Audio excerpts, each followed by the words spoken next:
শহীদ রাষ্ট্রপতি জিয়াউর রহমান ও আরাফাত রহমান কোকোসহ আওয়ামী ফ্যাসিবাদের বিরুদ্ধে আন্দোলন সংগ্রামে শহীদ নেতৃবৃন্দের বিদ্রোহী আত্মার মাগফেরাত ও বেগম খালেদা জিয়াসহ গণতান্ত্রিক আন্দোলনে আহতদের সুস্থতায় কামনায় ঝিনাইদহের কালীগঞ্জে ইফতার ও দোয়া মাহফিল অনুষ্ঠিত হয়েছে।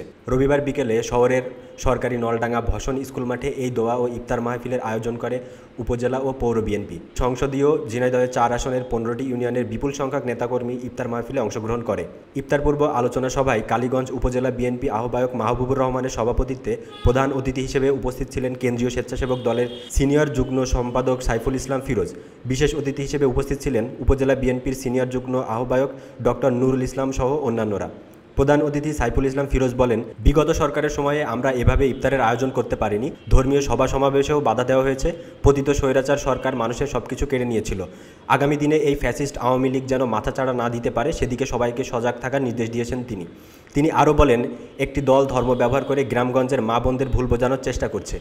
ধর্ম আর রাজনীতি তারা গুলিয়ে ফেলছে। দেশের মানুষ তাদের চিনে ফেলেছে। বর্তমান অন্তর্বর্তীকালীন সরকারও নির্বাচন নিয়ে টালবাহানা করছে। দ্রুত নির্বাচন দিয়ে ক্ষমতা হস্তান্তর করুন, অন্যথায় দেশের মানুষ আপনাদেরকেও ফ্যাসিস্ট বলবে। আগামী দিনে বিএনপির ভারপ্রাপ্ত চেয়ারম্যান তারেক রহমানের নেতৃত্বে বিএনপি সরকার গঠন করবে।